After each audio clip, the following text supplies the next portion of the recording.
Sandali lang po ito, no? Bago ko makalimutan.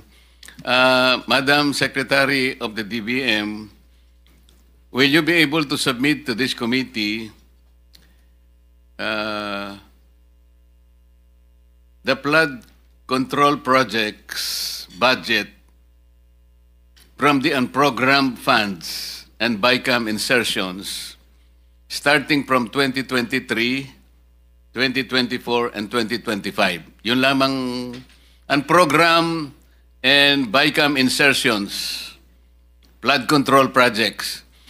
Kasi po, kaya gusto naming emphasize ito, mas malaki po yung kinikita ng politiko dito sa unprogrammed and insertions. Bigyan ko na po kayo ng example. Yung politiko, sabi po sa report, initial report, pagka ganito yung tipo ng project, 30% siya. Yung bidding back and losing bidders, inaayos po yan That's 5%. Project implementation, andyan na yung DE, at saka yung kakutsaba, quality control, 5%. And then, DE and others, 5%. Quality control, 2%. Meron pang COA, 1%. Madam COA, this is an open secret. Regional directors and USEC through the DE, 4%. Contractors tax, 7%. Contractors profit, 15%. Tsaka yung royalty. Ito po yung panghiram-hiram ng mga lisensya. 5%. Alam mo ang total, Madam Secretary? 74%. Ang natitira po sa project, 26% na lang. O ibig sabihin po, kung ang flood control project is 100 million, ang talagang magagamit is 26 million. Talagang walang mangyayari po sa atin. Kaya ko lang po tinatanong, sana padala po ninyo 2023, 24, at saka 2025. We will furnish the committee, Mr. Chair. Okay, tas follow up lang po. Salamat po. Follow up po kasi may valid po yung point niya kanina. Identified na po natin yung 11 probinsya na flood-prone areas per the National Adaptation Plan of the Philippines 2023-2025. Bakit po 5 lamang na probinsya ang napagtuunan doon sa flood-prone provinces na yon? At ang napagtuunan po ninyo, wala po doon sa listahan na yon, is Cebu Province, 414 projects. Isabela, wala din po doon, 341 flood control projects. Albay, 273 flood control projects. Wala din po sa listahan yon. Leyte. Ba't ka napatingin sa akin, Senator Migs? Leyte. Wala din po sa listahan. 262 projects. Senator Bam, Tarlac, kasama kaya okay lang naman. Kasi pareho kaming Tarlac 258 lang. Kung ikukumpara sa Cebu na 440. Camarines Sur, wala po. Camarines Sur, wala. 252. What is the logic, Mr. Secretary? Ang tinatanong po niya kanina, kung nandito lang, wala tayong po problemahin. Whatever equity you have been trying to project, equity. Logic, what is the logic? Wala sa flood.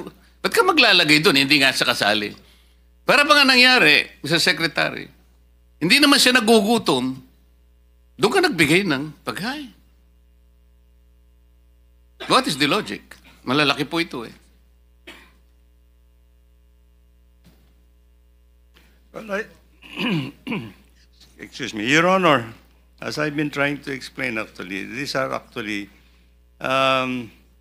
first of all, in the National Expenditure Program that we submit, these are the priority projects that are processed actually in the field, no?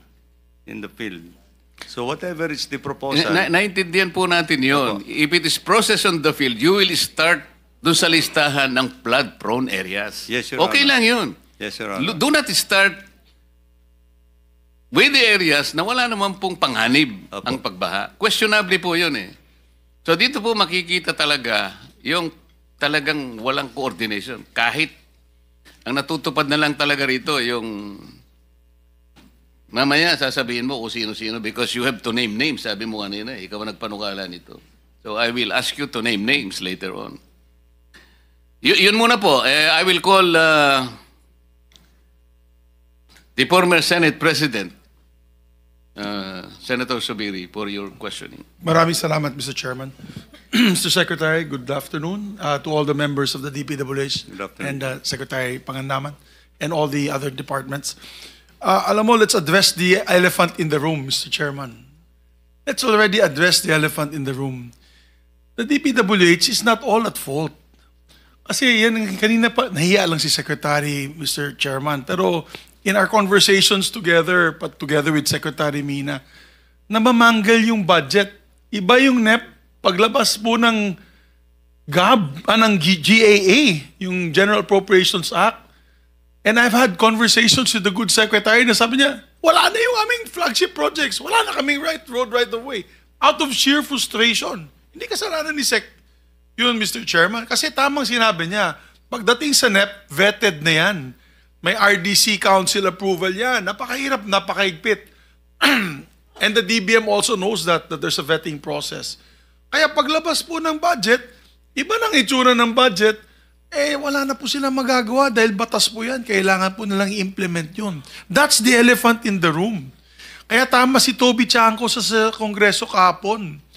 Ibigay yung mga amendments from the NEP and after the BICAM. Kasi napakasimple lang po yan eh. Ito po yung NEP, ito po yung amount.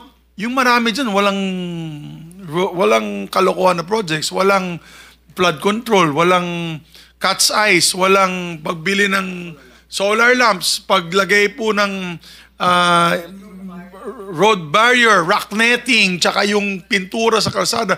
Paglabas ng budget, inamend yung budget nila, linagay na po lahat yun. We need to find out the proponents of that, and the President is in the right track. Kasi I've seen the President's frustration when I was Senate President na talagang bakit namamanggal yung budget, ba't nawala yung aking legacy projects. Kaya for 3 years, nawalang legacy project yung ating Pangulo dahil nga, siguro there was a free hand. And we're all guilty, no? Both House and the Senate. So, I think, wag na tayo magsanto-santo dito. Ilabas na natin yung listahan. Sino ba nag-amend yan? Tapos, depensahan ng congressman o senador sa Luneta kung kaya niyang idepensahan. Ba't niya linagay doon? Tama sinabi ni Chairman. Maraming project dyan, ghost. Meron pa nga, hindi ghost. Ginawa, pero kalahati lang. Supposed to be 100 linear meters. Naging 15 linear meters na lang. Di dapat kasuhan yun because that's a public infrastructure project. If it is not 100 linear meters under the contract, they do 50 linear meters. You can file a case like what they did to Napoles and file a case against them for substandard projects. Kung pag na yun, gumuho ng tubig, gumuho din yung project. Labas ng kabilya, walang kabilya, kawayan lang. Nandun sa Albay, sa home province ng aking nanay. Panay, Coco lumber. Diyos ko po. Tsaka bato. Tapos semento. Yung semento, mas manipis pa sa platito yung semento. Yan, kasuhan yan. Kasuhan ka agad yan. Tapos tignan mo yung proponent. Kung wala po sa NEP yan, sino ba naglagay na politiko dyan? Yan ang tanungin natin. Kasi there's always a day of reckoning in the elections. You will always say, kayo pala proponent na itong mga substandard projects. Ay, lagot kayo sa amin kasi binaba kami dito. That's the elephant in the room, Mr. Chairman. I did not want to make an opening statement, but watching this talaga angers me. And I am so happy that the minority leader, together with Senator Lacson, together with Senator Sherwin Gatchalian, our chairman of the Committee on Finance, and the members of Congress now will be transparent.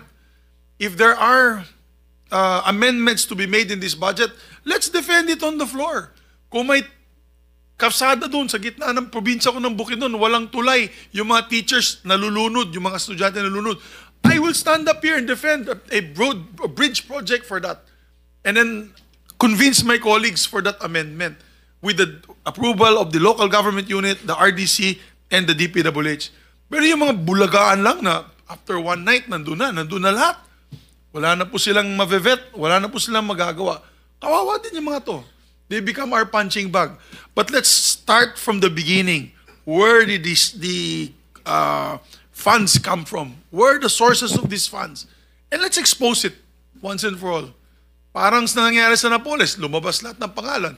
May mga politiko ay ilabas sa mga pangalan. Ilinabas nun ni, at that time it was Chairman Chofisto Ginggona III. Yung anak ni Vice President o Senator. Linabas niya for them to defend themselves in the annals of the halls of the public opinion. So Mr. Chairman, I pray for you. I want you to have more power, more strength, and better health. Because in the next few meetings to come, in the next few hearings to come, people will look towards you and this committee, together with the DPWH and the... Now, I'm so happy that Ma'am Mina Pangandaman, she inspects projects na. Maganda po yan, ma'am. You're the only secretary of the DBM that I know who's gone out of the office and actually do actual inspection. Kasi tama po yan, kasi pag humingi sila ng pondo sa project na yan, alam na ni Ma'am Mina, bakit ko bibigyan ng project yan na palpak yung project na yan. So at least alam niya na. So I salute them for now their process for reform.